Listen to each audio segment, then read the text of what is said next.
இன்றைக்கி நம்ம பார்க்குற டாபிக் அப்படிங்கிறது இன எழுத்துகள் அப்படிங்கிறது நம்ம எல்லாருக்கும் தெரியும். ஃபஸ்ட்டு நம்ம பார்க்க போகிறது அது என்ன இன எழுத்துக்கள் அப்படிங்கிறது நம்ம தெரியணும் ஃபஸ்ட்டு. ஓகேவா? இங்கே ஏன் இக்கு வரலாமா அதை ஃபஸ்ட்டு தெரிஞ்சுக்கோங்க. இங்கே இக்கு போடலாமா போடக்கூடாதா?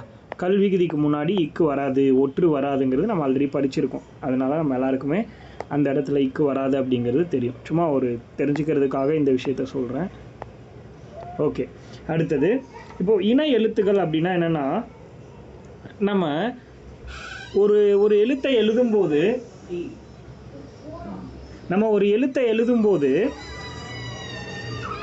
அது எப்படி இந்த எழுத்து கூட தான் இந்த எழுத்து சேர்ந்து வரும் அப்படின்னு நம்ம சொல்ல முடியும். இப்போ எக்ஸாம்பிளுக்கு நான் வந்து திங்கள் அப்படின்னு ஒரு வார்த்தை எழுதுகிறேன். திங்கள் அப்படின்னு ஒரு வார்த்தையை நான் எழுதுகிறேன் பாருங்கள். இப்போது இந்த இங்கு எங்கெல்லாம் நீங்கள் போடுறீங்களோ அங்கெல்லாம் கண்டிப்பாக காங்கிற எழுத்து வரும். அது இல்லாமல் எந்த ஒரு எழுத்துமே இருக்கவே இருக்காது. புரியுதா? இங்கு போட்டிங்கன்னா கண்டிப்பாக கா போட்டே தீரணும். அப்படி போட்டால் தான் அந்த வார்த்தைக்கு வந்து மீனிங் கிடைக்கும். நீங்கள் எந்த வார்த்தை வேணாலும் சொல்லி பாருங்கள். அதே மாதிரி பண்டம்னு ஒரு வார்த்தை சொல்கிறேன். இந்த இன்னு போடுறீங்கல்ல, இது இதோட பேரே என்ன சொல்லுவோம்? இந்த நகரத்தை டன்னகரம்னு சொல்லுவோம். ஏன் அப்படின்னா இந்த இன்னு போட்டிங்கன்னா கண்டிப்பாக அதுக்கு பின்னாடி டா வந்து தான் ஆகணும். அதனால தான் அதுக்கு பேரே டன்னகரம் அப்படின்னு நம்ம சொல்கிறோம். அந்த நாக்கு பேரே டன்னகரம் அப்படின்னு சொல்கிறோம். அதே மாதிரி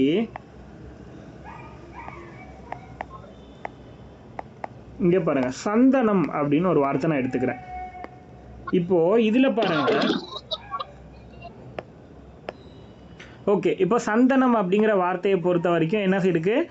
அந்த நகரம் பக்கத்திலே தா வருது. அதனால் நம்ம இதை என்ன சொல்கிறோன்னா தந்தகரம் அப்படின்னு சொல்லுவோம். கேள்விப்பட்டிருக்கீங்களா? இது வந்து டன்னகரம்னும் இதை தந்தகரம் அப்படின்னும் நம்ம சொல்லுவோம். புரியுதுங்களா? அப்போது அது இன எழுத்துங்கிறனால தான் நம்ம அதோட உச்சரிப்புலையே நம்ம அதோட பேரை சொல்லியே சொல்கிறோம். அதுக்கு காரணம் என்ன அப்படின்னு பார்த்தீங்கன்னா அதோட இன எழுத்தாக அது இருக்கிறதுனால தான். ஏன்னா இப்போ இந்த எங்கெல்லாம் வருதோ அந்த இடத்துலலாம் கண்டிப்பாக பின்னாடி தா தான் வரும். நீங்கள் வேறு சந்தனமா, சரி பந்தம் பாருங்கள், பந்து, சரி திங்கள், இதுக்கு வேணால் வேறு ஏதாவது யோசிச்சு பாருங்கள். திங்கள் அப்படிங்கிற வார்த்தை கூட வேறு ஏதாவது வர்ற மாதிரி யோசிச்சிங்க அப்படின்னா பங்கஜம். ஏதோ சும்மா தோன்ற வார்த்தையை நம்ம போடுறோம். எதை போட்டாலும் நமக்கு அதே தான் வருது. பண்டமா, அதுக்கடுத்து பாண்டம் அப்படின்னு ஒரு வார்த்தை, இல்லை பாண்டில். ஸோ எப்படி போட்டாலும் அந்த நகரம் வந்தால் பின்னாடி கண்டிப்பாக டா வரலாம், டீ வரலாம், டூ வரலாம், ஏதோ ஒன்று வரலாம். ஆனால் டன்னகரத்தில் வரணும். அந்த இந்த இன்னு வந்தாலே கண்டிப்பாக இந்த டாங்கிறது பின்னாடி வரும். புரியுதா? அதுதான் இன எழுத்துக்கள் அப்படின்னு சொல்கிறாங்க. கண்டிப்பாக அந்த இனம் தான் வரும், வேற எந்த ஒரு இனமும் இது கூட வந்து சேராது அப்படிங்கிறத தான் நமக்கு இந்த இடத்துல சொல்ல வராங்க. புரியுதா? மஞ்சள், மஞ்சள்னா அந்த இஞ்சிங்கிற வர்ற இடத்துல வந்து கண்டிப்பாக சாதா வரும். புரியுதா? அப்போது அதுதான் வந்து மஞ்சள். இதை வந்து நீங்கள் மெய்யெழுத்துக்களாக சொல்லாமல் அது வந்து ஒரு ஞா அப்படின்னு சொல்லி பாருங்கள். மெய்யின் அது மேலே புள்ளி வச்சு மெய்யாக சொல்லாமல் ஞா அப்படின்னு சொல்லி பார்த்தீங்க அப்படின்னா அந்த ஓசை வந்து இந்த இன எழுத்துக்கு ஏற்ற மாதிரியே வரும். புரியுதா? இதுதான் கான்செப்ட். இப்படி தான் வந்து தமிழ் எழுத்துக்கள் அப்படிங்கிறது இருக்கும். நமக்கு தெரியாமல் நிறைய விஷயங்கள் இருக்குது. ஸோ அப்போது இன எழுத்துக்கள் அப்படிங்கிறது என்னது?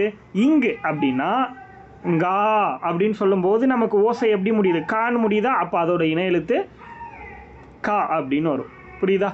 இங்குக்கு இக்கு. அப்போ இங்கு வர்ற எல்லா இடத்துலையுமே இக்கு கண்டிப்பாக வரும். அதுதான் நம்ம வந்து இன எழுத்து அப்படிங்கிறத சொல்கிறோம். இங்குன்னா இக்கு கண்டிப்பாக வரும். இங்குடைய இன எழுத்து எதுன்னு தனியாக டேரெக்டாகவே கொஸ்டினில் கேட்பாங்க, இக்குன்னு சொல்லணும். அதுக்கடுத்து பார்த்தீங்கன்னா இஞ்சோட இன எழுத்து எது அப்படின்னு கேட்டாங்கன்னா இப்போ கிஷோர் டைப் பண்ண மாதிரி இச்சு வரணும். புரியுதா? மஞ்சள் வருதா? இச்சு தான் வரணும்னு கிடையாது. சா வரலாம், சி வரலாம், சி, சு, சே, சை, சோ எது வேணால் வரலாம். சாவரிசையில் வரணும் கண்டிப்பாக. அதுதான் கான்செப்ட். அதுக்கடுத்து இன் வந்துச்சுன்னா இட்டு அல்லது டன்னகரம் டா இப்படி வரணுமா? இது கரெக்டு. புரியுதா? அதுக்கடுத்து இந்து வந்துச்சு அப்படின்னா கண்டிப்பாக இத்து தான் வரும். அதே இம்மு வந்துச்சு அப்படின்னா இப்பு தான் வரும். அடுத்தது 2 சொல்லி இன்னு இது வந்துச்சு அப்படின்னா இரு வரும். புரியுதா? இந்த கான்செப்டை தெரிஞ்சுக்கிட்டீங்க அப்படின்னா போதுமானது. இப்போ டேரெக்டாக கொஷின் எப்படி கேட்பாங்க அப்படின்னா என்னது? இப்போ இன்னு இன்னோடைய இன எழுத்து எது, இம்மோட இன எழுத்து எது, இந்தோட இன எழுத்து எது, இந்த மாதிரி தான் கேள்வியே இருக்கும். புரியுதா? அப்போது நீங்கள் அந்த மாதிரி எழுத தெரியணும். இன்னொரு டைப்லேயும் கொஷின் கேட்பாங்க. எப்படி கேட்பாங்க அப்படின்னா, ஒரு 4 வார்த்தையை கொடுத்துருவாங்க. இப்போ எக்ஸாம்பிள் பாருங்கள், மண்டபம், அதுக்கப்புறம் பண்டம், அதுக்கப்புறம் மண்டு, மண்டுன்னு ஒரு வார்த்தை, அதுக்கடுத்து வந்து இப்படி கொடுத்துருக்காங்க. இதில் பொருந்தாதது எது இப்படியும் கேட்பாங்க. இப்போ இதில் பொருந்தாதது எது சொல்லுங்கள் பார்ப்போம். இதில் பொருந்தாதது எதுன்னு கேட்டால் எப்படி சொல்லுவீங்க? பண்டம். ஃபஸ்ட்டு இப்படி டேரெக்டாக பொருந்தாதது எதுன்னு கேட்டு 4 ஆப்ஷனை கொடுத்துருவாங்க. அப்போ அந்த 4 ஆப்ஷனில் தான் நீங்கள் சூஸ் பண்ணுற மாதிரி இருக்கும். கேள்வியே உங்களுக்கு வந்து ஒன்றும் இருக்காது. 4 ஆப்ஷனை பார்த்து மீதி 3 வார்த்தை என்ன கான்செப்டில் கொடுத்துருக்காங்கிறத நீங்கள் கண்டுபிடிக்கணும், ஐடென்டிஃபை பண்ணணும். அதுதான் உங்களோட வேலை. அப்போ இன எழுத்துக்களில் 3 டன்னகரமில் இருக்குது, இன்னொன்று டன்னகரமில் தான் இருக்குது. ஆனால் 2.4 இருக்குது. 2.4 வந்தால் என்ன தான் வரணும்? ரகரம் தான் வரணும். புரியுதா? அப்போது இதுதான் தப்பு அப்படிங்கிறது உங்களுக்கு ஐடென்டிஃபை பண்ண தெரியணும். எந்த சாப்டரில் வேணாலும் இந்த மாதிரி கேட்கலாம் கேள்விகள்.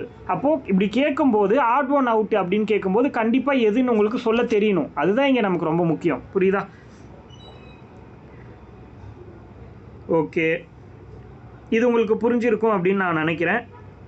அதுக்கடுத்து இந்த இடையின எழுத்துக்கள் இருக்கு இல்லையா? இப்போது நம்ம வந்து என்ன பார்த்தோம்? கசட தபர, கசட தபர, இது என்னது? இது வல்லின எழுத்து. ஓகேவா? இந்த வல்லின எழுத்துக்கு மெல்லின எழுத்து தான் வந்து இன எழுத்தாக இருக்கும். கரெக்டு தானே? இங்கா ஞா, அதுக்கடுத்து என்ன வரும்? இங்கா ஞா நா நா, அதுக்கடுத்து நா மா, அதுக்கடுத்து நா. புரியுதா?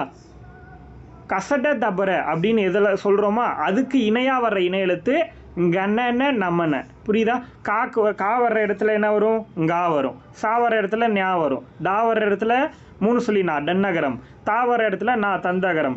அடுத்து வந்து பா வர்ற இடத்துல மா, ரா வர்ற இடத்துல நா. இதுதான் வந்து இதோட இன எழுத்துக்கள். அப்போது 6 வல்லின எழுத்துக்களுக்கும் 6 மெல்லின எழுத்துக்கள் இன எழுத்துக்கள் ஆகும் அப்படின்னு புக்கில் கொடுத்துருப்பாங்க. அது இதுதான் சொல்ல வராங்க, வேறு எதுவுமே கிடையாது. புரியுதா? அப்போ இடையின எழுத்துக்களுக்கு கிடையாதா அப்படின்னு கேட்டால், இடையின எழுத்துக்களுக்கும் என்ன இருக்குது அப்படின்னா இன எழுத்து இருக்குது. ஆனால் அதே எழுத்து தான் அதுக்கு இன எழுத்து. புரியுதா? இடையின எழுத்தை பொறுத்த வரைக்கும் அதே எழுத்து தான் இன எழுத்தாக வரும். புரியுதா அந்த கான்செப்ட்? இப்போ எக்ஸாம்பிள் யகரம். இப்போ இடையின எழுத்துனா என்னது? எரல, எரல, அதுக்கடுத்து வளல. புரியுதா? இதுதான் வந்து இடையின எழுத்துன்னு நம்ம சொல்கிறோம். இப்போது இடையின எழுத்தை பொறுத்த வரைக்கும் இது எல்லாமே ஒரே இனம்னு சொல்கிறாங்க. அதனால இதுக்கான இன எழுத்து அப்படிங்கிறது அதுவே தான், வேறு எதுவுமே கிடையாது. அது யாங்கிறதுக்கு இன எழுத்து அதே தான். யாங்கிறது போட்டிங்க அப்படின்னா அதுக்கு அது யாங்கிறதுலையே வந்து இன்னொரு எழுத்து பக்கத்தில் வரும். அந்த மாதிரி சொல்ல வராங்க இன எழுத்து அப்படிங்கிறது. எக்ஸாம்பிளுக்கு சொல்லணும்னா மெய்யெழுத்துங்கிற ஒரு வார்த்தையை எடுத்துக்கோங்க. மெய்யெழுத்து எய் பக்கத்தில் என்ன இருக்குது? ஏ இருக்கா? ஸோ அந்த கான்செப்ட். அதே எழுத்து வந்து பின்னாடி இன எழுத்தாக வரும். முக்கியமாக அதில் வந்து யா, ரா, லா இது வரும். இந்த 3 எழுத்துக்கள் வந்து வரும் இன எழுத்துக்களாக. புரியுதா? அதே எழுத்து திரும்ப அதிகமாக வர்றது இதுதான். புரியுதா? அதுக்கடுத்து இப்படி தான் இருக்கும். சரி, இப்போ வந்து மெய்யெழுத்துக்கள் இருக்கிற 18மே வந்து இன எழுத்து நம்ம செக் பண்ணிட்டோம். அதாவது வல்லின எழுத்துக்களுக்கு மெல்லின எழுத்துக்கள் இன எழுத்து, இடையின எழுத்துக்களுக்கு அதுவே அதோட இன எழுத்துன்னு சொல்லிட்டாங்க. யான்னா யா தான், ரானா ரா தான், லானா லா தான். சரி, அப்போ உயிர் எழுத்துக்களுக்கு இருக்கா அப்படின்னு கேட்டால் எஸ், அதுக்கும் இருக்குது. அளபெடையில் நம்ம இதை பார்க்க முடியும். இப்போது உயிர் எழுத்துக்களுக்கு இங்கே பாருங்கள், ஆக்கு ஆ. புரியுதா? ஆவோட இன எழுத்து என்னன்னு கேட்டாங்கன்னா ஆ. புரியுதா? அதாவது குறிலாவோட இன எழுத்து நெடிலா. அதே மாதிரி நெடிலாவோட இன எழுத்து குறிலா. அந்த கான்செப்ட் தான். புரியுதா? இப்போ ஆ அப்படின்னு சொல்லும்போது அதோட ஓசை எப்படி முடியுது? ஆன்னு முடியுதா? அவ்வளோதான். அதே மாதிரி ஈயோட இன எழுத்து வந்து ஈக்கு மட்டும் ஈ அப்படின்னு சொல்லும்போது ஈக்கு ஈ. அதே மாதிரி ஏ அப்படின்னா ஏங்கிறது இன எழுத்தாக இருக்கும். ஓ அப்படின்னா குறில் ஓங்கிறது இன எழுத்தாக இருக்கும். சரி, இப்போது ஐ அப்படிங்கிறது ஒரே எழுத்து தான் இருக்குது. அப்போ அதுக்கு என்ன இன எழுத்தாக இருக்கும்? யாராவது சொல்லுங்க பார்ப்போம். ஐ அப்படின்னா என்னது? அதுக்கான ஐன்னு சொல்லும்போது அந்த ஓசை எதில் முடியுது அப்படின்னா ஈன்னு முடியும். அதனால அதுக்கான இன எழுத்து அப்படிங்கிறது ஈ. புரியுதா? வேறு என்ன சொல்லலாம் நம்ம?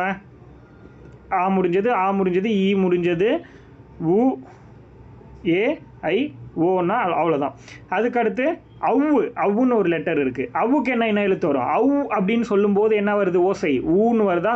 அப்போ அதுக்கும் என்ன அப்படிங்கிறது நம்ம தெரிஞ்சுக்கணும். புரியுதா? அப்போது எது எதுக்கு என்னென்ன இன எழுத்தாக வருங்கிறது இப்போ நம்ம வந்து கண்டுபிடிச்சிட்டோம். இதில் எல்லாருக்குமே கிளியராக இது? சூப்பர். அப்போ அடுத்தது நம்ம போயிடலாம். அடுத்தது என்ன கொடுத்துருக்காங்க அப்படின்னா, அப்போ உயிரெழுத்துக்கு இன எழுத்து இருக்கா இல்லையான்னு கேட்டால் என்ன சொல்லணும்? இருக்கு. மெய்யெழுத்துக்கும் இருக்கு, உயிரெழுத்துக்கும் இருக்கு.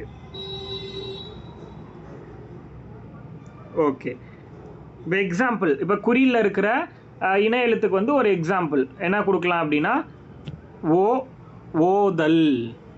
புரியுதா? ஓதல் அப்படிங்கிறத இப்படி மென்ஷன் பண்ணலாம். அதுக்கடுத்து தூவும். புரியுதா? தூ அப்படின்னும் போது நமக்கு வந்து நெடில் ஊ வருது. அதே மாதிரி அது பக்கத்தில் ஒரு குறில் ஊ போட்டு அப்படின்னு போடுறேன்.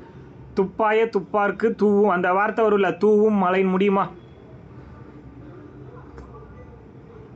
கிளியரா? இவ்வளோதான் இன எழுத்துங்கிறது. இப்போ கொஷின் எப்படி கேட்கலாங்கிறத நான் உங்களுக்கு ஆல்ரெடி சொல்லிட்டேன்.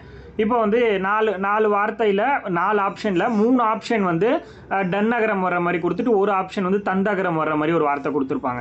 அதை மட்டும் நீங்கள் ஐடென்டிஃபை பண்ண தெரிஞ்சது அப்படின்னா இந்த சாப்டர்லேருந்து கேட்குற கேள்வி கண்டிப்பாக நீங்கள் ஆன்சர் பண்ணிடுவீங்க.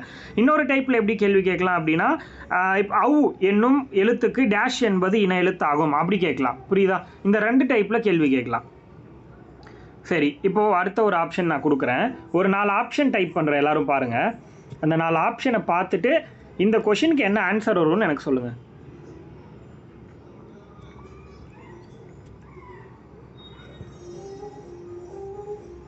நான் எதுவுமே சொல்ல போகிறதில்ல, 4 ஆப்ஷன் மட்டும்தான் உங்களுக்கு கொடுக்க போகிறேன். அந்த 4 ஆப்ஷனை வச்சு இதில் எது ஆன்சர் அப்படின்னு சொல்லும். புரியுதா? சொல்லுங்கள் பார்ப்போம். இந்த 4 ஆப்ஷன் வச்சு இந்த கொஷினுக்கான ஆன்சர் என்ன? ஹார்ட் ஒன் அவுட், அவ்வளோதான் கேள்வி. இதில் வந்து தவறான ஒன்றை தேர்ந்தெடு. ஏன் கல்வி?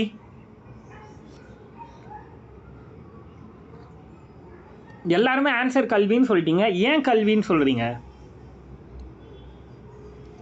மற்ற 3 என்னது, இது 1 மட்டும் என்னது?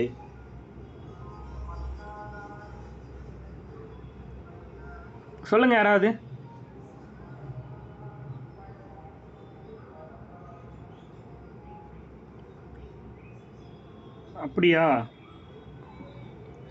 அப்படியா சொல்லணும்? அப்படி சொல்லலாம். பட் ஆனால் மீதி இருக்கிற மூணும் என்னது? அதாவது மெல்லினத்தில் வரக்கூடிய இன எழுத்தில் மேட்ச் ஆகிருக்கு. இன்னும் 1 மட்டும் சும்மா நார்மலாக ஒரு வார்த்தையாக வந்திருக்கு. புரியுதா? நான் கேட்குற கேள்வி அந்த மாதிரி தான் நீங்கள் ஆன்சர் பண்ணணும். 1 மட்டும் இன எழுத்து இல்லைன்னு சொல்லக்கூடாது, இன்னொன்று இன எழுத்தாக இருக்கலாம். ஆனால் அது வல்லினமாகவோ இல்லை வேறு ஏதாவது உயிரெழுத்தில் வரக்கூடிய இன எழுத்தாவோ இருக்கலாம். ஸோ அப்படி இருந்தாலும் கூட அதுதான் ராங்கு. புரியுதா? 3 வந்து வல்லினத்துலேயோ மெல்லினத்துலேயோ கொடுத்துட்டு 1 மட்டும் இல்லாமல் கொடுத்துருப்பான். அந்த கான்செப்ட்லேயும் வர்றதுக்கு சான்ஸ் இருக்குது. ஸோ நம்ம அடுத்து பார்க்க போகிறது என்ன அப்படின்னா, சுட்டெழுத்துகள் அப்படிங்கிற டாப்பிக்கில் பார்க்க போகிறோம். அது என்ன சுட்டெழுத்து அப்படின்னா, ஏதோ ஒரு விஷயத்தையோ இல்லை யாரோ ஒருத்தங்களையோ சுட்டி காட்டி பேசுகிறதுக்காக பயன்படுத்துகிறோம் இல்லையா, அந்த வார்த்தைகள் தான் நம்ம வந்து சுட்டெழுத்துக்கள் அப்படின்னு தனித்தனியாக சொல்கிறோம். அந்த வார்த்தைகளில் வரக்கூடிய முதல் எழுத்துக்களை சுட்டெழுத்துக்கள் அப்படின்னு சொல்கிறோம். அது என்னெல்லாம் இருக்கலாம்னா ஆ இ உ, இது மூணையும் எங்கெங்கே பயன்படுத்துகிறோம் அப்படிங்கிறத பற்றி படிக்க போகிறது தான் நம்ம இந்த டாப்பிக்கில் பார்க்க போகிறோம். ஓகேவா? ஸோ எக்ஸாம்பிள், அவன், இவள், அங்கு, இங்கு, அந்த, இந்த மாதிரியான சொற்கள் எல்லாமே நமக்கு வந்து சுட்டெழுத்துக்கள் அப்படின்னு சொல்கிறாங்க. மேக்ஸிமம் அப்போ சுட்டெழுத்துக்கள்னால் எதை சொல்கிறாங்க? எல்லாருமே ஆ அப்படிங்கிறதையும் ஈங்கிறதையும் தான் சுட்டெழுத்துக்கள் அப்படின்னு சொல்கிறாங்க. கரெக்டாக? ஆங்கிறது என்ன சுட்டெழுத்து சொல்லுங்கள் பார்ப்போம். அந்த, அவை, அது, அவர்கள். இப்போ இதெல்லாம் என்னது? அண்மை சுட்டா சேய்மை சுட்டா? டிஸ்டன்ஸ், சேய்மை சுட்டு அப்படின்னு சொல்லுவாங்க ஆ அப்படிங்கிறது. இதுவே ஈனா இது, இவர்கள், இவை, இவன், இவள், இப்படி சொல்லும்போது இது அண்மை சுட்டு. ஓகேவா? சரி, ஒரு 2 வார்த்தை கேட்குறேன், இதுக்கு மீனிங் சொல்லுங்க.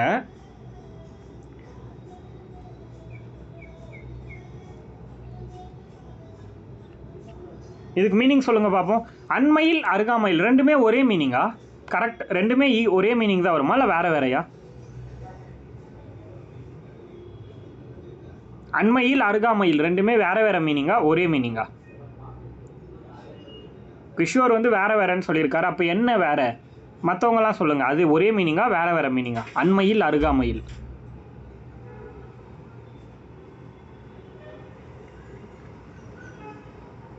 என்னாச்சு, இருக்கீங்களா?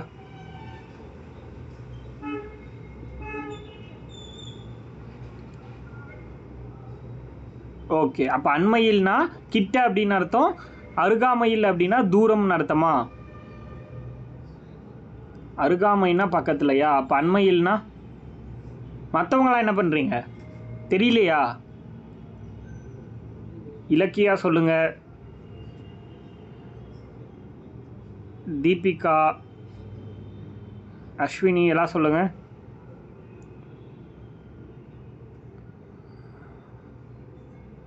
சேம்.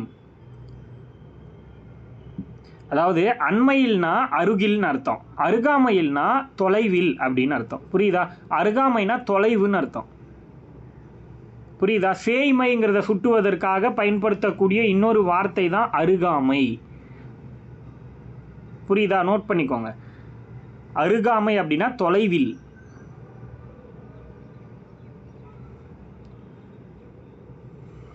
ஓகே, நோட் பண்ணிட்டீங்கன்னா அடுத்தது போயிடலாம். ஓகே, சுட்டெழுத்து அப்படின்னா காமனாக என்ன சொல்கிறாங்க? ஒன்றை சுட்டி காட்ட வரும் எழுத்துக்கு பேர் டேஷ் எனப்படும் அப்படின்னே கூட கேட்கலாம். ஏன்னா லாஸ்ட் எக்ஸாம் குரூப் 4ல் வந்து 14 என்பது டேஷ் அப்படின்னு ஒரு கேள்வி கேட்டிருந்தாங்க. ஆக்சுவலி ஸ்கூல் புக்கில், ஓல்டு தமிழ் புக்கில் இருக்குது 14 மேல் கணக்கு கீழ்கணக்குனா 18 அப்படிங்கிறது எல்லாருக்கும் தெரியும். மேபி அது வந்து தெரியலன்னு கூட இருப்பாங்களான்னு எனக்கு தெரியல. ஆனால் அந்த ஒரு கேள்வி கேட்டிருந்தாங்க. அந்த மாதிரி கேட்கணும் அப்படின்னா இந்த கேள்வி கேட்கலாம். ஒன்றை சுட்டி காட்ட வரும் எழுத்துக்களுக்கு சுட்டெழுத்துக்கள் டேஷ் என்று பெயர் அப்படின்னு கேட்கலாம். கேட்டால் சுட்டெழுத்துன்னு நம்ம எழுத தெரியணும். அடுத்தது இதுக்கு பயன்படுத்துறது, அருகில் இருக்கக்கூடியது அப்படின்னா ஈ பயன்படுத்துகிறோம், அருகாமையில் இருக்கக்கூடியதுன்னா ஆ பயன்படுத்துகிறோம், ரெண்டுத்துக்கும் இடைப்பட்டதுன்னா ஊ பயன்படுத்துகிறோம். புரியுதா? அது என்னென்னங்கிறத பார்ப்போம். இப்போது சுட்டெழுத்து அப்படிங்கிறது மொத்தம் 3 இருக்குது. புரியுதா? 3. எத்தனை சுட்டெழுத்து அப்படின்னா 3 இருக்குது. அதை நல்லா தெரிஞ்சுக்கோங்க. அதுக்கடுத்து இதை வந்து அகச்சுட்டு, புறச்சுட்டு, அண்மை சுட்டு, சேய்மை சுட்டுன்னு 4ஆக பிரிக்கிறாங்க. ஓகேவா? இது வந்து எத்தனை வகைன்னெலாம் கேட்க மாட்டாங்க, ஜஸ்ட்டு தெரிஞ்சுக்கோங்க. புரியுதா? அகச்சுட்டு, புறச்சுட்டு, அதுக்கடுத்து அண்மை சுட்டு, சேய்மை சுட்டு. இது இல்லாமல் சுட்டு திரிபுன்னு ஒன்று படிப்போம். இப்போ ஒவ்வொன்றும் என்னங்கிறத நான் சொல்கிறேன். ஃபஸ்ட்டு அகச்சுட்டு அப்படின்னா, இப்போ ஒரு வார்த்தை, இப்போ இவன் அப்படின்னு ஒரு வார்த்தை இருக்குது, அவன் அப்படின்னு ஒரு வார்த்தை இருக்குது, இது அப்படின்னு ஒரு வார்த்தை இருக்குது, அது அப்படின்னு ஒரு வார்த்தை இருக்குது. புரியுதா? இது, அது அப்படின்னு ஒரு வார்த்தை. இந்த 4 வார்த்தையிலையும் இந்த சுட்டெழுத்துக்களை மட்டும் ரிமூவ் பண்ணிடுங்க. இந்த சுட்டெழுத்துக்களை மட்டும் ரிமூவ் பண்ணிடுங்க. இ, ஆ அப்படின்னு இருக்குல்ல, அதை மட்டும் ரிமூவ் பண்ணிடுங்க. மீதி இருக்கக்கூடிய எழுத்துக்கள் உங்களுக்கு பொருள் தருதா? மீதி இருக்கக்கூடிய எழுத்துக்கள் இவன் அப்படிங்கிறதுல ஈ மட்டும் தூக்கிட்டா இது மீனிங் இருக்குமா? வன் அப்படின்னு இருக்கும். வன் அப்படின்னா இவன் மீனிங்கா? கிடையாது இல்லை. அப்போது இந்த மாதிரி அந்த சுட்டெழுத்து இருந்தால் மட்டும் பொருள் கொடுத்துச்சுன்னா அது அகச்சுட்டு. தட் மீன்ஸ் என்ன சொல்ல வராங்க? அகம், அந்த எழுத்துக்கள் கூட உள்ளேயே இருக்கணும் சுட்டெழுத்து, அதுதான் அகம் அப்படின்னு சொல்கிறாங்க. அந்த எழுத்துக்கள் கூட உள்ளேயே இருந்துச்சு அப்படின்னா அது அகச்சுட்டு. அது வெளியே போயிடுச்சுன்னா அது, அதாவது உள்ளேயே இருந்து மட்டும் பொருள் தந்து வெளியே போனால் அந்த வார்த்தை பொருள் தரலைன்னா அது அகச்சுட்டு. கிளியரா? அதே மாதிரி உள்ளே இருக்கும்போது மட்டும் பொருள் தராமல் வெளியே அந்த சுட்டெழுத்தை ரிமூவ் பண்ணதுக்கு அப்புறமும் அந்த வார்த்தை பொருள் கொடுக்குது அப்படின்னா அதுக்கு பேர் புறச்சுட்டு. கிளியரா? திரும்பி சொல்லவா இல்லை கிளியரா?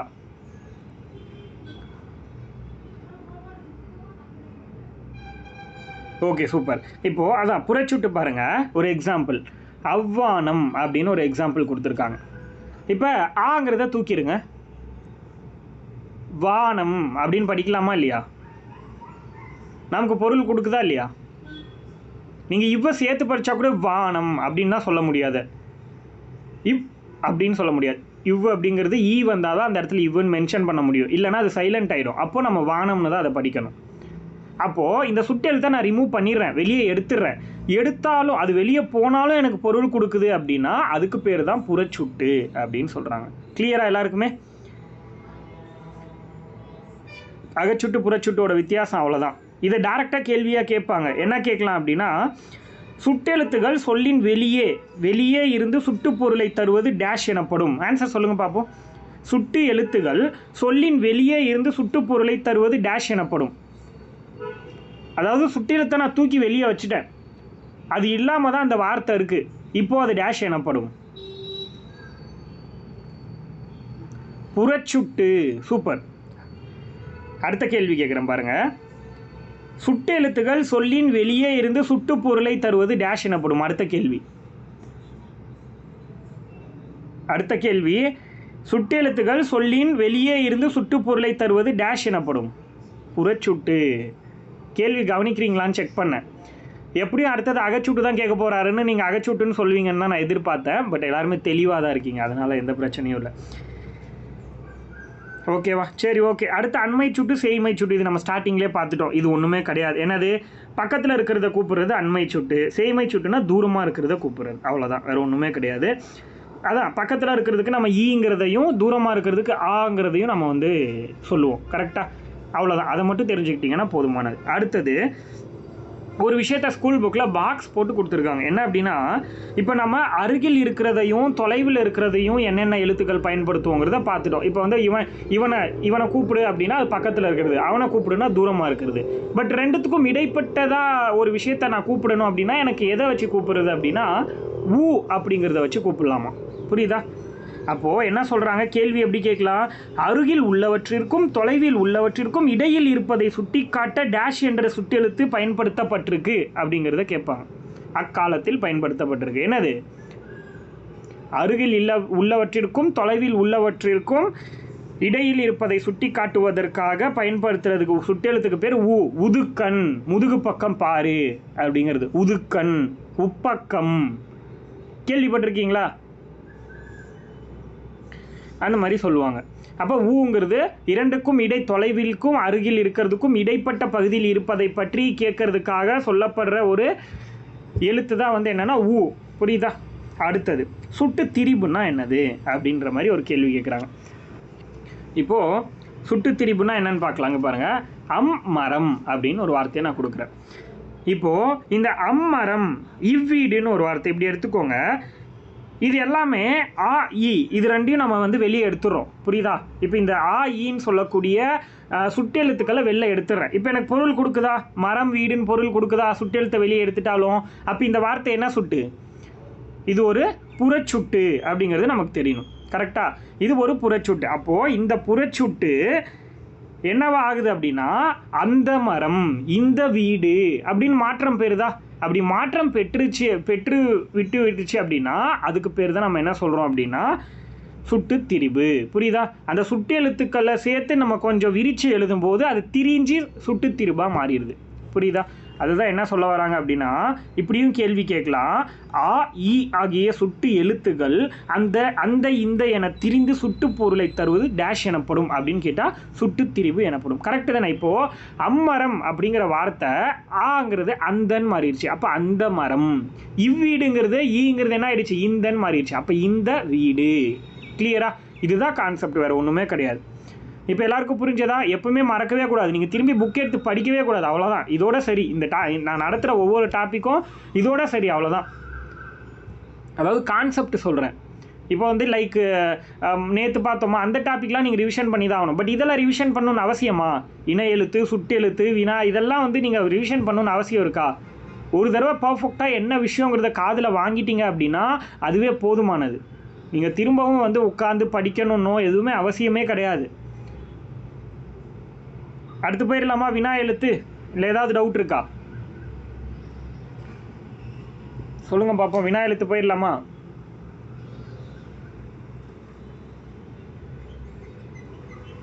ஓகே. வினா எழுத்துனா என்னது? அதாவது ஒரு வினா பொருளை தர்றது. இப்போ எக்ஸாம்பிளுக்கு நம்ம என்ன அப்படின்னு ஒரு கேள்வி கேட்குறோம் அப்படின்னா அதில் என்னென்னு வருது? ஏ அப்படின்னு வருது. இப்போது வேறு ஏதாவது ஒரு வார்த்தை, நீ வேலையை செய்தாயா அப்படின்னு போகும்போது யாங்கிறது வருது. ஓசை வந்து ஆ அப்படின்னு முடியுது. புரியுதா? இந்த மாதிரி வர்றதெல்லாம் நம்ம வந்து வினா எழுத்து அப்படின்னு சொல்கிறோம். அதாவது அங்கே, எங்கே, அப்போ ஏங்கிற ஓசையோட முடியுது, நெடில் எழுத்து. அப்போ இதெல்லாம் வினா எழுத்துக்கள். அந்த ஓசையோ இல்லை எழுத்தோ வினா கடைசியாக வருது ஒரு கேள்வி கேட்கும்போது அப்படின்னா அது வந்து வினா எழுத்துன்னு சொல்கிறாங்க. அந்த மாதிரி எதெல்லாம் வரும் அப்படின்னு கொடுத்துருக்காங்க.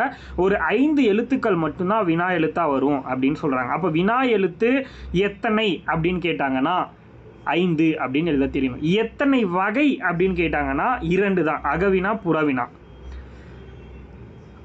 புரியுதா? வினா எழுத்துக்கள் எத்தனை அப்படின்னு கேட்டால் 5 எழுத்துக்கள் இருக்குது வினா எழுத்து. கேள்வி நல்லா புரிஞ்சுக்கோங்க. வினா எழுத்துக்கள் எத்தனைன்னு கேட்டால் 5. வினா எழுத்து எத்தனை வகைப்படும்னா 2 அகவினா புறவினா, அவ்வளோதான். சுட்டெழுத்துக்கள் கூட நீங்கள் அது மாதிரி சொல்லலாம். சுட்டெழுத்து எத்தனைன்னு கேட்டால் ஆ இ உ 3 தான். சுட்டெழுத்து எத்தனை வகைப்படும்னா அகச்சுட்டு புறச்சுட்டு 2 வகை. அண்மை செய்மையில் அதில் கணக்கு வராது. புரியுதா? இந்த மாதிரி தான் நம்ம சொல்லணும். சரி, வினா பொருளை தர்ற எழுத்து வந்து டேஷ் எனப்படும் அப்படின்னு கேட்டால் வினா எழுத்துன்றது நமக்கு தெரியும். வினா எழுத்துக்கள் சொல்லோட இறுதியில் மட்டும்தான் வருமா, முதல்லையும் வருமா? எனக்கு ஆன்சர் பண்ணுங்க. சொல்லோட முதல்ல வருமா வராதா வினா எழுத்துங்கிறது? வினா எழுத்துங்கிறது சொல்லோட முதல்ல வருமா வராதா? வரும். புரியுதா?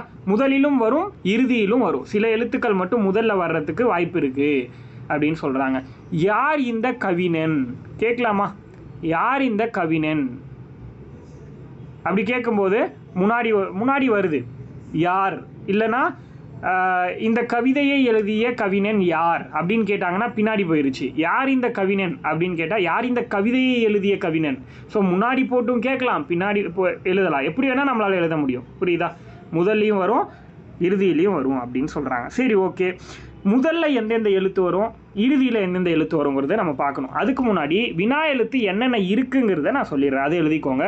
ஃபஸ்ட்டு ஏ அப்படிங்கிற ஒரு வினா எழுத்து இருக்குது, யா அப்படிங்கிற ஒரு வினா எழுத்து இருக்குது, ஆ அப்படிங்கிற ஒரு வினா எழுத்து இருக்குது, அதுக்கடுத்து ஓ அப்படிங்கிற ஒரு வினா எழுத்து, அதுக்கடுத்து பார்த்திங்கன்னா கடைசியாக ஏ அப்படிங்கிற ஒரு வினா எழுத்து இருக்குது. புரியுதா? இந்த 5 வினா எழுத்துக்கள் மொத்தமாக இருக்குது. இப்போது ஃபஸ்ட்டு இருக்கக்கூடிய 2 வினா எழுத்துக்கள் என்னது? ஏ, குறில் ஏ மற்றும் நெடில் யா. இது ரெண்டுமே மொழியோட முதல்ல வரக்கூடியது. புரியுதா? மொழியின் முதலில் வரும் வினா எழுத்துக்கள் என்னென்ன அப்படின்னா ஏ, யா. இந்த 2 எழுத்துக்களை தவிர வேறு எதுவுமே மொழியோட முதல்ல வராது. எக்ஸாம்பிளுக்கு தான் நான் வந்து யார் இந்த கவிஞன் அப்படின்னு கேட்டேன். புரியுதா? எந்த பக்கம் செல்ல வேண்டும். புரியுதா? ஏ. ஆவை வந்து முன்னாடி சொல்ல முடியாது. ஏன் அப்படின்னா ஆ ஓ ஏலாம் ஓசைகளில் தான் பின்னாடி வரும், பின்னாடி எழுத்துக்களாக வராது, ஓசையாக தான் வரும். ஆனால் இது எழுத்தாவே வரும். ஏ யாங்கிறது இது ஓசையாக மட்டும்தான் வரும். ஆன்னு போட்டால் அது வந்து கரெக்டான மீனிங்ஃபுல்லாக இருக்காது. புரியுதா? எக்ஸாம்பிளுக்கு நம்ம பார்க்கலாம். அவனா வருவானோ. புரியுதா? அவனா அப்படின்னா ஆங்கிற ஓசை நெடிலா, வருவானோ அப்படின்னா நெடில் ஓவுடைய ஓசை இருக்குது. புரியுதா? அப்போது இது எங்கே வரும் அப்படின்னு கேட்டிங்கன்னா இறுதியில் வரும். எது? ஆ ஓ ரெண்டுமே வந்து இறுதியில் வரும். அதுக்கடுத்து முதலிலும் இறுதி ரெண்டுத்துலேயுமே சிலது வரும் அப்படின்னு சொல்கிறாங்க. அது என்ன அப்படின்னா ஏ, நெடில் ஏங்கிறது முதல்லையும் வரும், இறுதியிலையும் வரும்னு சொல்கிறாங்க. மேபி இதை கேட்கலாம், மொழிக்கு முதலிலும் இறுதியிலும் வரும் வினா எழுத்து எது அப்படின்னு கேள்வி கேட்டால் எதை போடுவீங்க? கமெண்ட் பண்ணுங்கள் பார்ப்போம். மொழிக்கு முதலிலும் இறுதியிலும் வரும் ஒரே வினா எழுத்து அப்படின்னா அது நெடில் ஏ மட்டும்தான் அப்படின்னு சொல்கிறாங்க. புரியுதா? ஏன் இந்த தவறு செய்தாய் அப்படின்னும் கேட்கலாம், இந்த தவறு செய்தது ஏன் அப்படின்னும் கேட்கலாம். பட் ஆனால் ஆ ஓ அப்படிங்கிறது ஓசையில் மட்டும்தான் வரும், நம்மளால் பயன்படுத்த முடியாது வேறு எங்கேயும். அதை தான் சொல்ல வராங்க. அடுத்து என்னது, இதோடைய வகைகள். வினா எழுத்து எத்தனைன்னு கேட்டால் 5 இருக்குது, நமக்கு அது இப்போ நல்லா தெரியும். அதே மாதிரி வினா எழுத்து எத்தனை வகைன்னு கேட்டால் 2, அகவினா புறவினா. அகவினானா என்னது, அதாவது இப்போது எது அப்படின்னு ஒரு வார்த்தை இருக்குது, இது ஒரு வினா எழுத்து கரெக்டாக. வினா எழுத்து எது அப்படிங்கிறது. இப்போது இதில் ஏங்கிற இந்த வினா எழுத்தை நான் தூக்கிறேன், ஏங்கிற ஒரு வினா எழுத்தை தூக்கிறேன். இப்போ தூ மட்டும்தான் இருக்குது. இப்போ எனக்கு மீனிங் இருக்கா அப்படின்னு கேட்டால் மீனிங் இல்லை. அப்போது வினா எழுத்தை எடுத்ததுக்கு அப்புறம் எனக்கு மீனிங் கொடுக்கல அப்படின்னா அதுக்கு பேர் அகவினா. ஏன்னா அது வினா எழுத்து உள்ளேயே இருந்த அப்போ மட்டும்தான் அது மீனிங் கொடுக்குது, பொருளை தருது.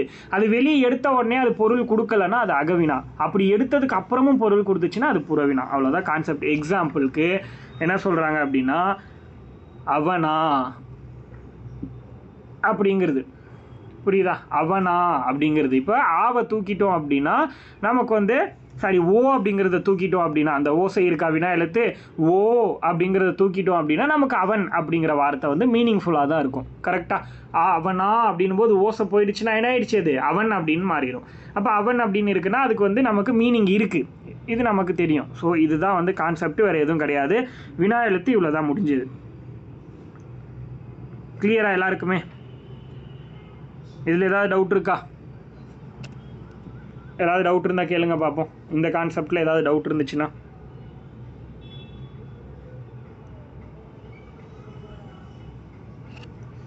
டவுட் இல்லைன்னா இந்த கேள்விக்கு ஆன்சர் பண்ணுங்கள். என் வீடு டேஷ் உள்ளது. ஆப்ஷன் வந்து பார்த்தீங்கன்னா இது ரெண்டுமே வந்து ஆப்ஷன். இது ரெண்டில் எது ஆன்சர்?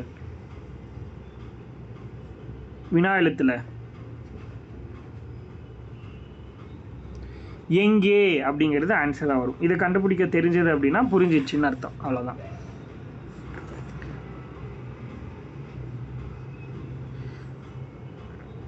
ஓகே, அதுக்கு அடுத்து சில கேள்விகள் நான் கேட்குறேன், உங்களுக்கு தெரியுதான்னு பார்ப்போம்.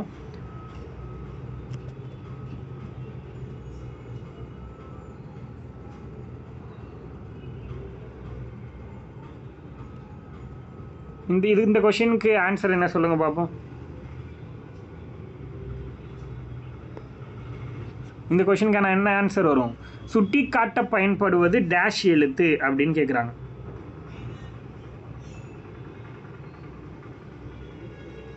சுட்டெழுத்து அப்படின்னு சொல்கிறாங்க. சரி, அடுத்த கேள்வி, சுட்டு எழுத்துகள் மொத்தம் எத்தனை? சுட்டு எழுத்துகள் மொத்தம் எத்தனை? 3. அண்மை சுட்டுன்னு எதை சொல்கிறோம்? அண்மை சுட்டுன்னு எதை சொல்கிறோம்?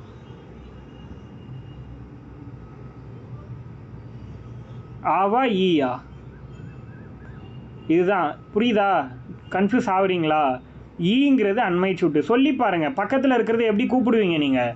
பக்கத்தில் இருக்கிற பையனையோ பொண்ணையோ இவன் இவள்னு தான் கூப்பிடுவோம். அவன் அவள்னா அது அங்கே தூரமாக, கொஞ்சம் தூரமாக இருக்கிறவங்கள. உன் ஃப்ரெண்ட்ஸ் கிட்ட சொல்லுவீங்க, அவள் பாருடி எவ்வளோ மோசமானவ அப்படின்னு நம்ம சொல்கிறோம்ல, அந்த மாதிரி தான். அதுக்கடுத்து ஒரு 4 ஆப்ஷன் கொடுக்குறேன். இந்த 4ல் ஆட் ஒன் அவுட் எது அப்படிங்கிறத கண்டுபிடிச்சி சொல்லுங்கள். டைப் பண்ணல, நான் ஜஸ்ட் வாய்ஸில் சொல்கிறேன். எல்லாருமே என்னோடய வாய்ஸை நல்லா நோட் பண்ணுங்கள். நீர்வீழ்ச்சி ஃபஸ்ட்டு, நீர்வீழ்ச்சி. ரெண்டாவது இம்மலை, நீர்வீழ்ச்சி, இம்மலை, இவன், இந்நூல். இந்த 4ல் எது பொருந்தாதது? இவன். சூப்பர், அவ்வளோதான். அடுத்தது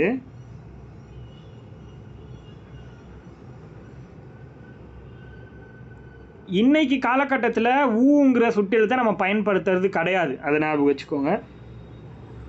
வினா எழுத்து மொத்தம் எத்தனை வகைப்படும்? எத்தனை இருக்குது? வினா எழுத்து மொத்தம் எத்தனை? 5. சூப்பர்.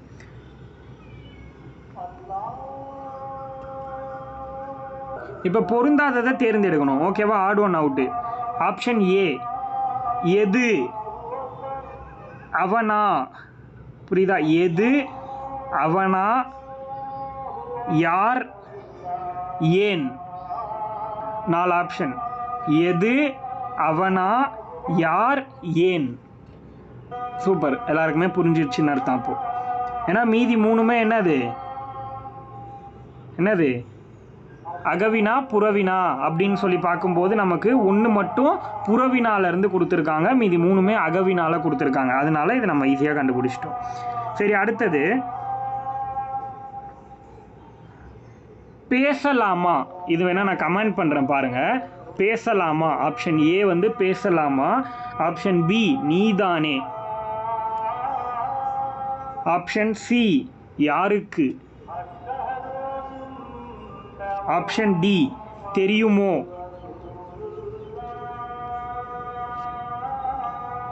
நாலு ஆப்ஷனில் எது ஆன்சர்னா யாருக்குங்கிறது. ஏன் அப்படின்னு பார்த்தோன்னா அந்த மொழிக்கு இறுதியில் இடம்பெறக்கூடிய வினா எழுத்தில் பொருந்தாதது அப்படின்னு பார்த்தோன்னா யாருக்கு. வினா எழுத்துங்கிறதே ரெண்டு தான் இறுதியில் வரும், ஒன்று ஆ இன்னொன்று ஓ. அது ரெண்டுத்துக்கு மேட்ச் ஆகாமல் இருக்கிறது யாருக்குங்கிறது. ஏன்னா அது வந்து கூன் முடியுது அப்படின்னும் போது அதுதான் ராங் அப்படிங்கிறது நமக்கு தெரியணும். சரி, மொழிக்கு முதல்ல வரக்கூடிய வினா எழுத்துலாம் எது?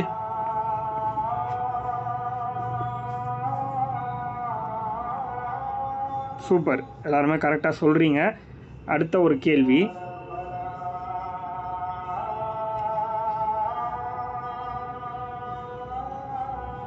அடுத்த கேள்வி என்ன அப்படின்னா, இந்த 4 ஆப்ஷன் கொடுத்துருக்கேன், இந்த 4ல் பொருந்தாதது எதுன்னு சொல்லுங்கள் பார்ப்போம்.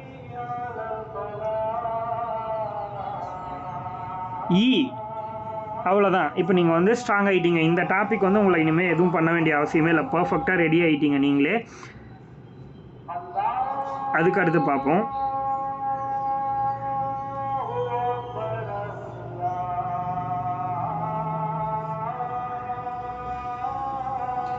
இப்போ ஒரு கேள்வி, அறநெறிச்சாரம் பாடலை எழுதியவர் டேஷ்.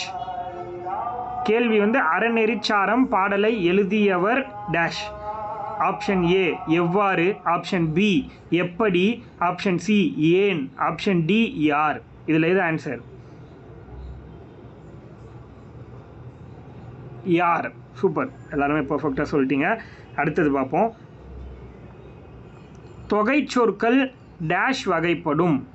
ஆப்ஷன் ஏ எத்தனை, ஆப்ஷன் பி எத்துணை, ஆப்ஷன் சி என்ன, ஆப்ஷன் டி எவ்வளவு. எத்தனை. ஓகே, எல்லாருமே கரெக்டாக போட்டீங்க. செப்பு திருமேனிகளின் பொற்காலம் டேஷ்.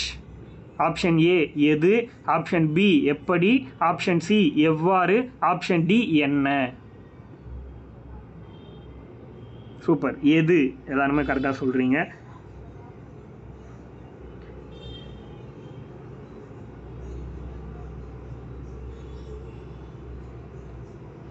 பறவைகள் டேஷ் பறந்து செல்கின்றன. பறவைகள் டேஷ் பறந்து செல்கின்றன. ஓகேவா? எங்கு, எப்படி, எப்பொழுது, என்ன. எங்கு, எப்படி, எப்பொழுது, என்ன.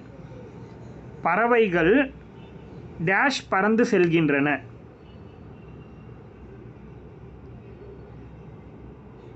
எங்கு பறந்து செல்கின்றன. பறவைகள் எங்கு பறந்து செல்கின்றன.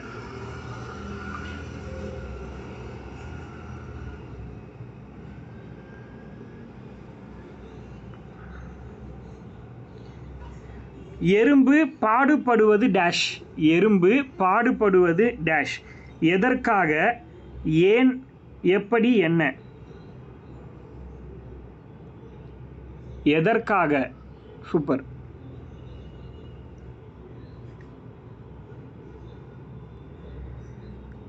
அடுத்தது 4 ஆப்ஷன் தரேன், இதில் எது கரெக்டுன்னு சொல்லுங்கள்.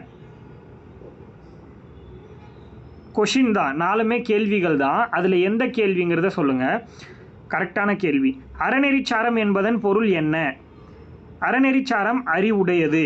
அறநெறிச்சாரம் விளக்கம் தருவது. அறநெறிச்சாரம் பொருள் அறிவது. இதில் எது கரெக்டு? 1 ஃபஸ்ட்டு சொன்னது. சூப்பர். ஸோ கிளியரா? இதுலேயும் நீங்கள் ஆன்சர் பண்ணிட்டீங்க. அப்போது இணை எழுத்து அப்படிங்கிறதும் உங்களால் கண்டிப்பாக போட்டுற முடியும். வினா எழுத்தை இப்படி கண்டுபிடிக்க சொல்கிறது, டேஷ் விட்டு கண்டுபிடிக்க சொன்னாலோ இல்லை வினா எழுத்தை பற்றி எப்படி கேட்டாலும் உங்களால் சொல்லிட முடியும். கரெக்டு தானே? சொல்லிடுவீங்கள்ல எல்லாருமே? இதில் எந்த மாற்று கருத்தும் இல்லையே. யாருக்காவது டவுட் இருக்கா, இல்லை அடுத்த டாபிக் போயிடலாமா?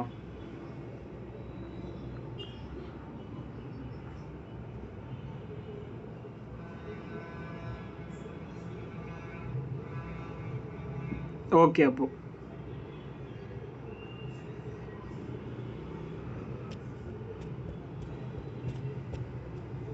இதுக்கு என்ன மீனிங் பாருங்க. உதுக்கான் அப்படின்னா என்ன? இது வந்து முன்னாடி காலத்தில் பயன்படுத்தின சுட்டெழுத்து. சற்று தொலைவில் பார் அப்படின்னு சொல்லலாம். அடுத்து உப்பக்கம் அப்படின்னா, உப்பக்கம் அப்படின்னா என்னது? முதுகு பக்கம். அடுத்து உம்பர்னா, உம்பர் அப்படின்னா மேலே. சூப்பர்.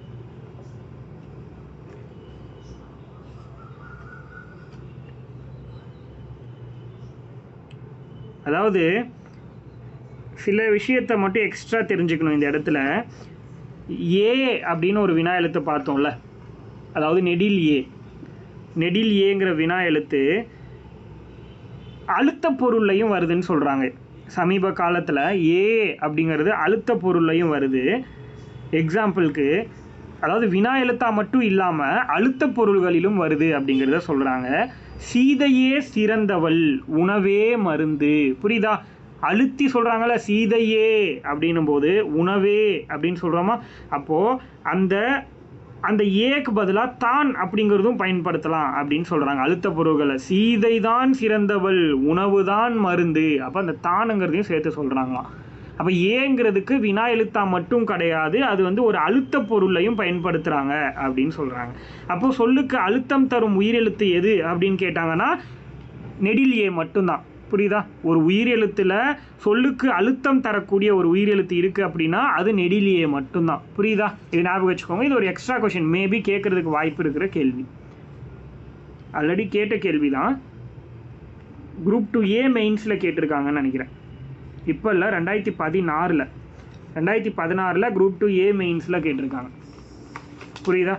சொல்லுக்கு அழுத்தம் தரும் ஒரே உயிரெழுத்து எது அப்படின்னு கேட்டாங்கன்னா நெடில் ஏ அப்படிங்கிறது தான். ஓகே, இது வரைக்கும் போதும். அதுக்கப்புறம் நம்ம வந்து அடுத்த டாபிக் பார்க்கலாம். இப்போ அடுத்த டாபிக் என்னென்னா ஒருமை பன்மை அறிதல். புரியுதா? ஒருமை பன்மை, அதாவது ஒரு லைனை கொடுத்துருப்பாங்க.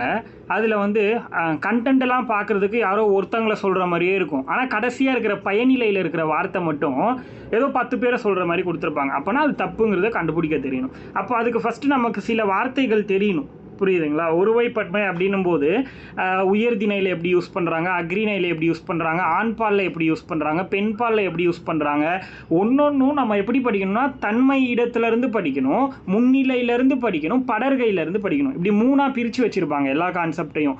அதை நம்ம படிக்கும்போது கொஞ்சம் தெளிவான புரிதல் இல்லை அப்படின்னா கஷ்டமாக போயிடும். இதில் தான் நிறைய பேர் தப்பு பண்ணுறதுக்கு வாய்ப்பு இருக்குது.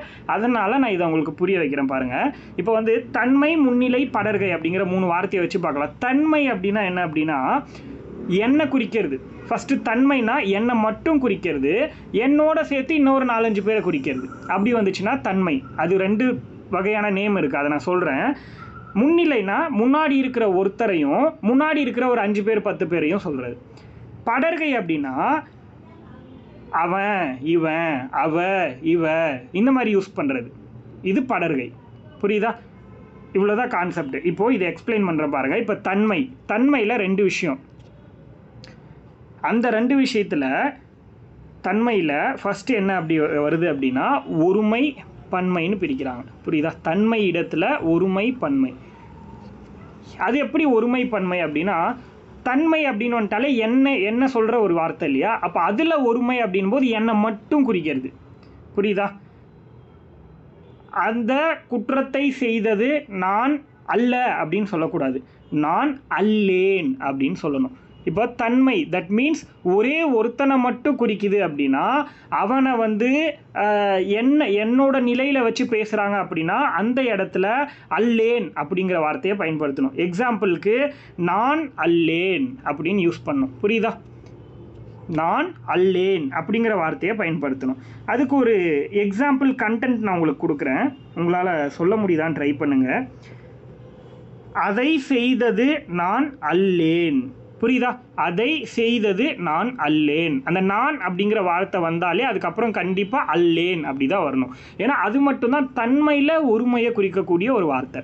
அதுக்கடுத்து தன்மையிலேயே பன்மைனா என்னென்னா, நான் என் கூட இன்னும் ஒரு 4 ஃப்ரெண்ட்ஸு, நாங்கள் 4 பேரும் அப்படின்னு சொல்லும்போது நாம் அல்லோம் அப்படின்னு வரணும். நான் வரக்கூடாது, அந்த இடத்துல நாம் அப்படின்னு வந்துடணும். நாம் அப்படின்னு வந்துட்டாலே அல்லோம். இப்போ எப்படி தப்பு பண்ணுறதுக்கு வாய்ப்பு இருக்குன்னா, நான் அல்லோம் அப்படின்னு போட்டுருவாங்க. நாம் இம் வர இடத்துல இன்ன கொடுத்துட்டாங்கன்னா அது தப்புன்னு அர்த்தம்.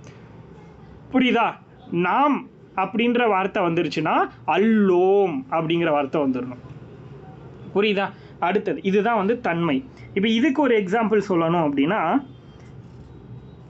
அல்லோம் அப்படிங்கிற வார்த்தை, இதுக்கான எக்ஸாம்பிள்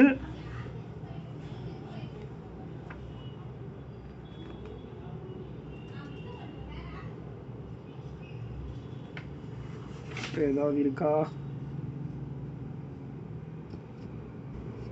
உங்களோடு வருவோர் நாங்கள் அல்லோம். புரியுதா?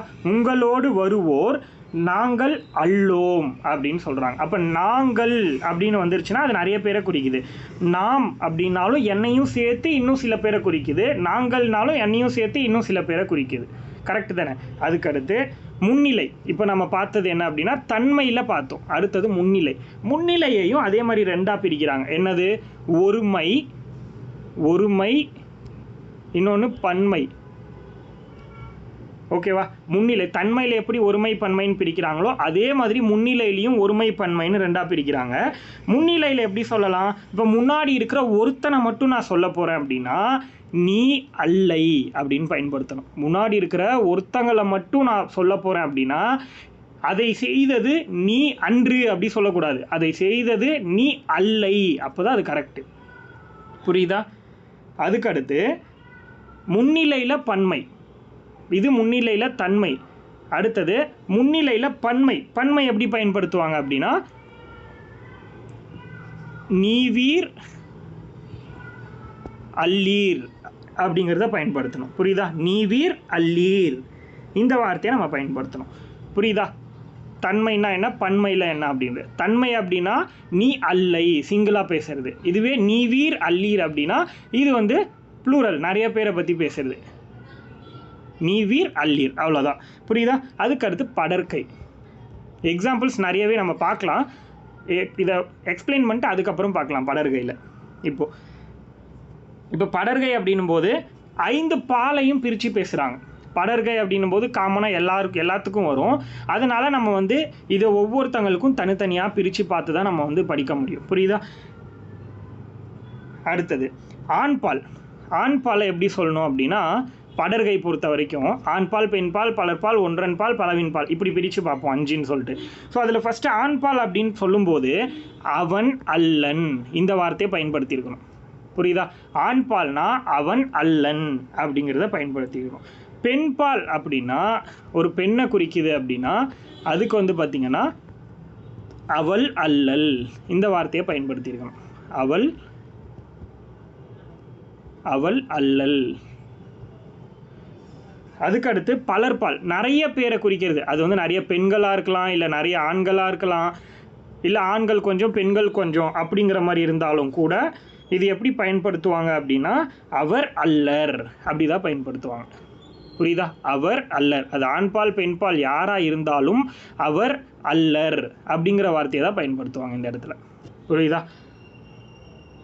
அவர்கள் போடக்கூடாது, அவர்கள் அப்படின்னு போடக்கூடாது.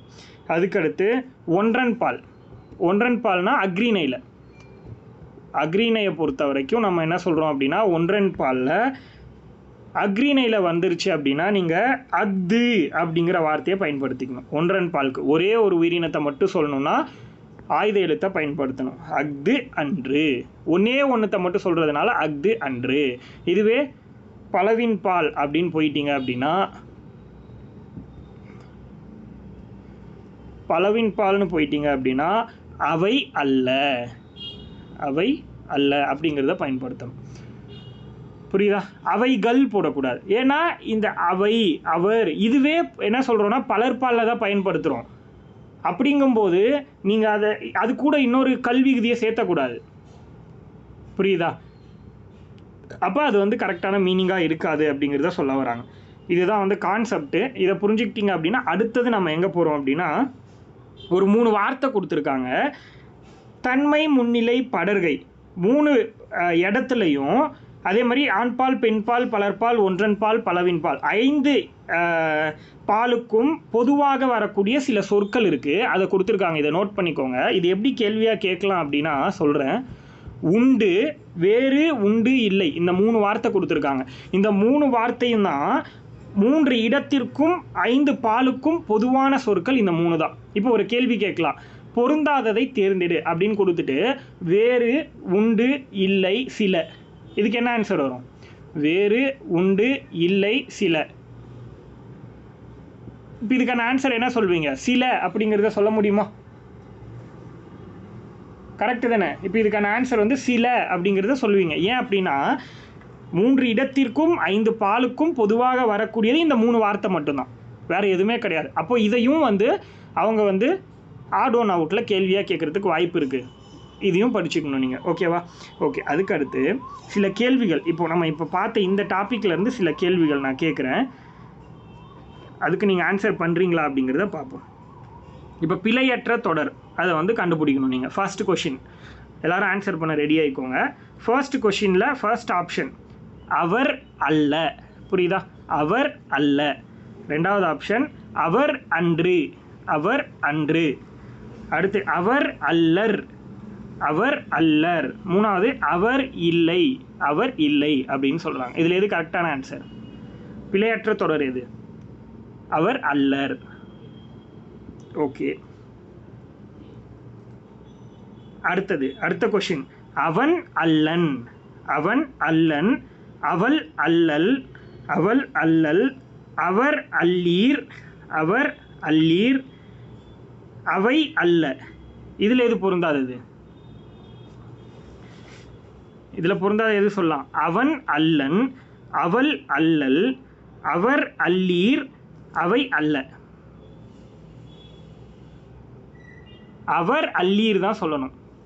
கரெக்டு தான். எல்லாருமே கரெக்டாக தான் சொல்கிறீங்க. ஏன் அப்படின்னா அல்லீர் அப்படிங்கிறது முன்னாடி இருக்கிறவங்கள தான் சொல்ல முடியும். புரியுதா? அல்லீருங்கிறது முன்னாடி இருக்கிறதுல பன்மையில் தான் சொல்ல முடியும். ஆனால் இங்கே என்ன சொல்லியிருக்காங்க அப்படின்னா படர்கையில் பன்மையில் சொல்லிட்டாங்க. படர்கையில் பன்மையில் அந்த வார்த்தையை பயன்படுத்தக்கூடாது. அது வந்து முன்னிலை பன்மை. ஸோ இந்த மாதிரியான கான்செப்ட்லாம் உங்கள் மைண்டில் பர்ஃபெக்டாக ஸ்டோர் ஆகணும். அதுதான் ரொம்ப முக்கியம். அடுத்தது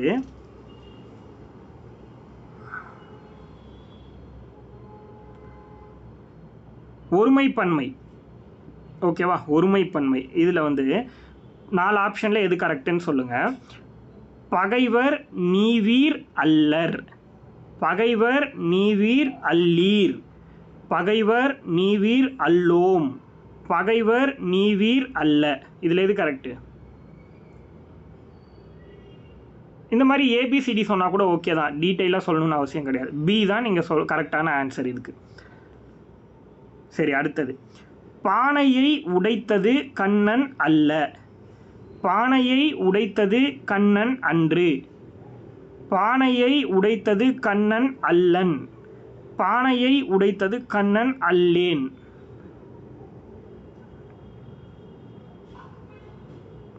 சூப்பர். C option correct. பானையை உடைத்தது கண்ணன் அல்லன் அப்படிதான் வரணும். ஏன்னா அது படர்கையில் ஒருத்தங்களை பற்றி நம்ம பேசுகிறோம். அடுத்த கேள்வி மல்லிகை குளத்தில் பூக்கும் மலர் அல்லை. மல்லிகை குளத்தில் பூக்கும் மலர் அன்று. மல்லிகை குளத்தில் பூக்கும் மலர் அல்ல. மல்லிகை குளத்தில் பூக்கும் மலர் அல்லேன். இதில் அன்று ஆப்ஷன் பி தான் கரெக்டாக வரும் அப்படிங்கிறத தெரிஞ்சுக்கிட்டிங்கன்னா போதும்.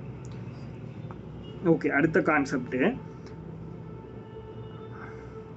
அடுத்து என்னன்னா தான் தாம். இந்த 2 வார்த்தைகளை எங்கெங்கே பயன்படுத்தணும் அப்படிங்கிறது இருக்குது. தான் தா பக்கத்தில் இன்னு போட்டால் இம்மு போட்டால் எங்கே எதை பயன்படுத்தணும்? புரியுதா? இது வந்து ரொம்ப ரொம்ப முக்கியம். இதுலேயுமே வந்து நிறைய அவங்க தப்பு பண்ணுவாங்க அப்படின்னா நமக்கு வந்து இந்த ஆப்ஷன்ஸில் வந்து மிஸ்டேக்ஸாக கொடுப்பாங்க. அது என்னங்கிறத நம்ம பார்ப்போம். தான் அப்படின்னா ஒருமை. தாம் அப்படின்னா பன்மை. இது நமக்கு வந்து காமனாக எல்லாருக்குமே தெரியும். தான் அப்படின்னா என்னை மட்டும் குறிக்கிறது தான். தாம் அப்படின்னா என்னையும் என் கூட இன்னும் ஒரு 4-5 பேர் சேர்த்து குறிக்கிறது பன்மை. அப்போது 4-5 பேருன்னும் போது அது பன்மையாக மாறிடுது. புரியுதா? இதை தெரிஞ்சுக்கிட்டு தான் நம்ம வந்து இதை வந்து பயன்படுத்தணும் அப்படிங்கிறத சொல்கிறாங்க.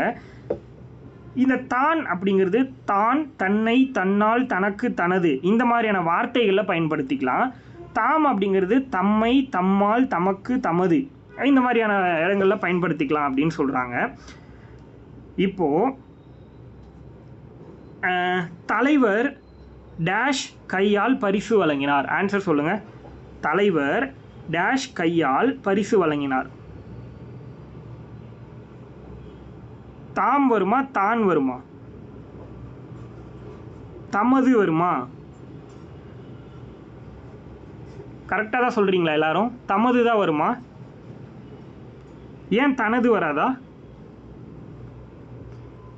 நான் என்ன சொல்லியிருக்கேன், அதாவது ஒருமையை குறிக்கிறது. தலைவர் ஒருத்தர் தானே, அப்புறம் ஏன் தமது சொல்கிறீங்க?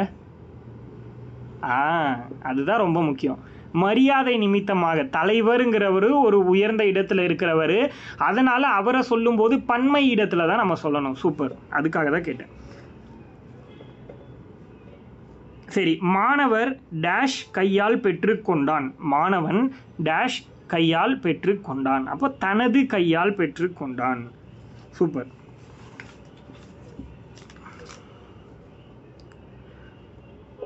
இவை டேஷ் எனக்கு பிடித்த நூல்கள். இவை டேஷ் எனக்கு பிடித்த நூல்கள். இவை டேஷ் எனக்கு பிடித்த நூல்கள். இவை தாம். சரி, அதே கேள்வி கேட்குறேன். இவை டேஷ் எனக்கு பிடித்த நூல். சாரி, இது டேஷ் எனக்கு பிடித்த நூல். இது டேஷ் எனக்கு பிடித்த நூல். அப்போ தான். கேள்வியை பொறுத்து நீங்கள் அண்டர்ஸ்டாண்ட் பண்ணிக்கணும். குழந்தைகள் டேஷ் இயன்ற உதவிகளை பிறருக்கு செய்கின்றனர். குழந்தைகள் டேஷ் இயன்ற உதவிகளை பிறருக்கு செய்கின்றனர். தம்மால் இம்மு வரணும். தாம், ஏன்னா இது குழந்தைகள்னும் போது நிறைய பேரை குறிக்குது.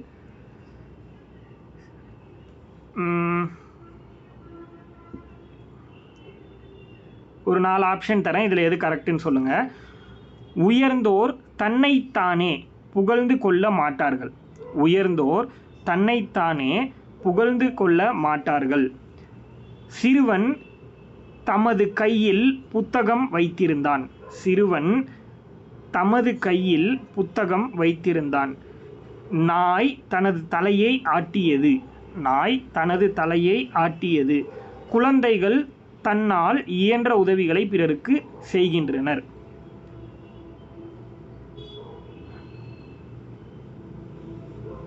இதில் எது ஆன்சர்? சி.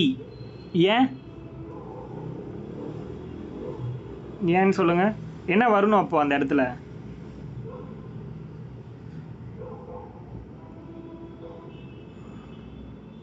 என்ன வந்திருக்கணும்?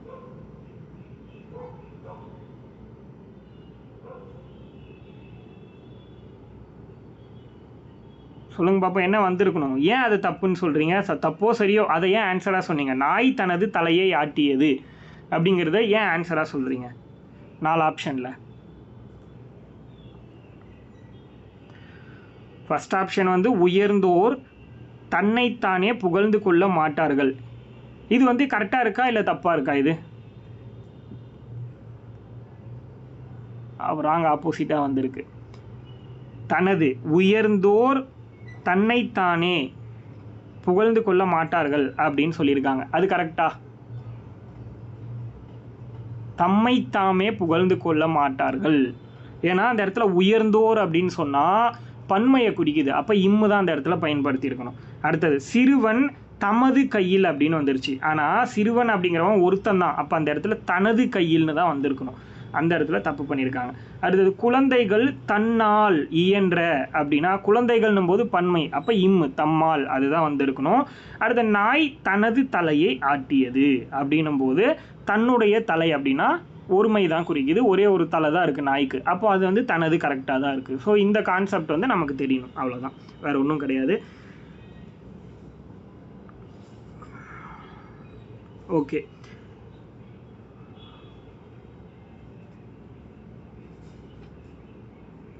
அடுத்தது வேறு என்ன இருக்குது அப்படின்னா, இப்போ சில வார்த்தைகள் நான் உங்ககிட்ட கேட்குறேன், இது ஒருமையா பன்மையான்னு மட்டும் எனக்கு சொல்லுங்கள். மாணவர் அப்படின்னா அது ஒருமையா பன்மையா? மாணவர் அப்படின்னா ஒருமையா பன்மையா? ஒருத்தங்களை குறிக்குதா இல்லை நிறைய பேரை குறிக்குதா? நிறைய பேரை குறிக்கிறது தான் மாணவர். மாணவன் அப்படின்னா தான் ஒருத்தனை குறிக்குது. இது எல்லாருக்குமே உங்களுக்கு தெரியுது, அதனால பிரச்சனை இல்லை.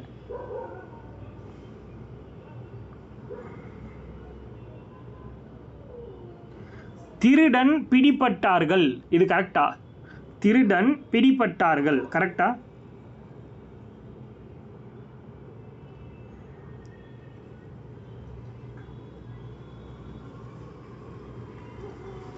Okay, super. தவறு. காற்று வீசின மரங்கள் அசைந்தது. இதில் கரெக்ஷன் பண்ணி எனக்கு டைப் பண்ணி சென்ட் பண்ணுங்க. காற்று வீசின மரங்கள் அசைந்தது. காற்றுனா வீசியது, ஏன்னா காற்றுன்னு நம்ம வந்து சிங்குலராக சொல்கிறோம், அப்போ வீசியது. மரங்கள்னும் போது ப்ளூரல், அப்போ அதுக்கு வந்து அசைந்தன அப்படின்னு வரணும். சூப்பர். அதுதான் சொல்லுவாங்க, என்னது எழுவாய் பெயர் சொல் ஃபஸ்ட்டு வர்ற வார்த்தை எழுவாய் ஒருமையாக இருந்துச்சுன்னா முடிக்கிற வார்த்தை அதுவும் ஒருமையாக இருக்கணும். இதுவே ஆரம்பிக்கிற வார்த்தை பன்மையில் ஆரம்பித்தோன்னா முடிக்கிற வார்த்தையும் பன்மையில் முடியணும்னு சொல்கிறாங்க. எக்ஸாம்பிளுக்கு வந்து என் அப்படின்னு வந்துருச்சு, என் புத்தகம் அப்படின்னு வந்துருச்சா, அப்போ புத்தகம்ங்கிறது ஒருமை. அப்போ அது முடிக்கக்கூடிய வார்த்தை என்னது? இது அன்று, இது அன்று. இதுவே புத்தகங்கள் அப்படின்னு வந்துச்சுன்னா இவை அல்ல. புரியுதா? இது அப்படின்னா ஒருமை, இவை அப்படின்னா பன்மை அப்படிங்கிறத நம்ம பயன்படுத்தணும். அதே மாதிரி எழுவாயில் கல்விகுதி இருந்துச்சுன்னா பயனிலையும் கல்விகுதி இருக்கணும்னு சொல்கிறாங்க. புரியுதா? எக்ஸாம்பிளுக்கு மாணவர்கள் சிறப்பாக தேர்வு எழுதினார் அப்படின்னு வந்தால் அது தப்பு. மாணவர் சிறப்பாக தேர்வு எழுதினார் அப்படின்னா கரெக்டு. மாணவர்கள் அப்படின்னு வந்துருச்சுன்னா அப்போ எண்டில் வர வார்த்தை எழுதினார்கள் அப்படின்னு முடியணும் அப்படிங்கிறத சொல்ல வராங்க.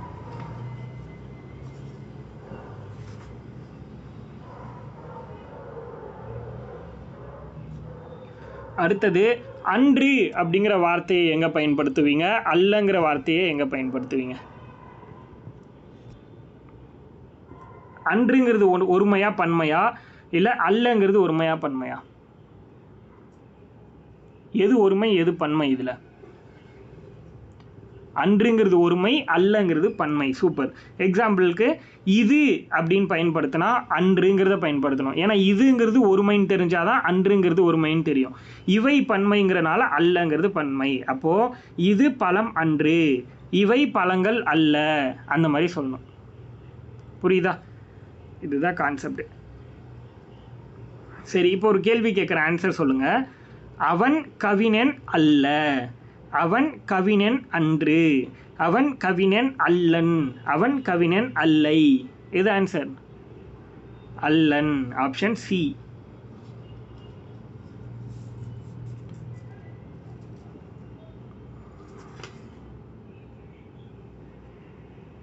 அடுத்த கேள்வி கேட்குறேன் பாருங்க. இன்று பேருந்துகள் ஓடாது.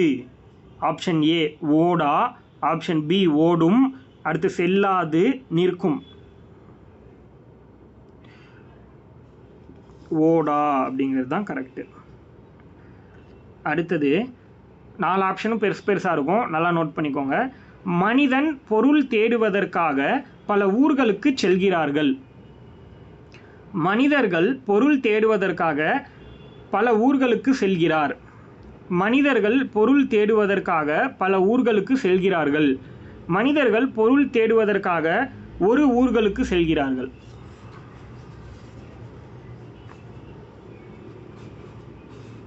எது? Option C correct. சூப்பர்.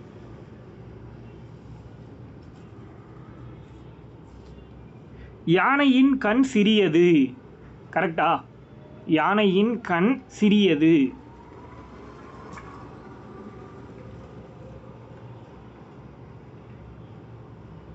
கரெக்டா?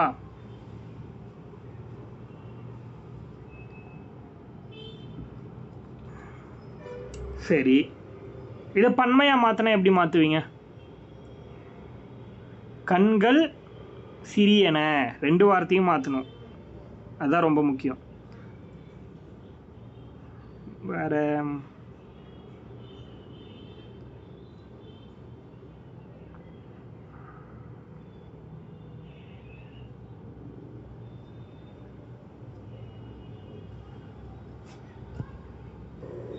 இன்றைக்கோட கிளாஸ் வந்து அவ்வளோதான். நம்ம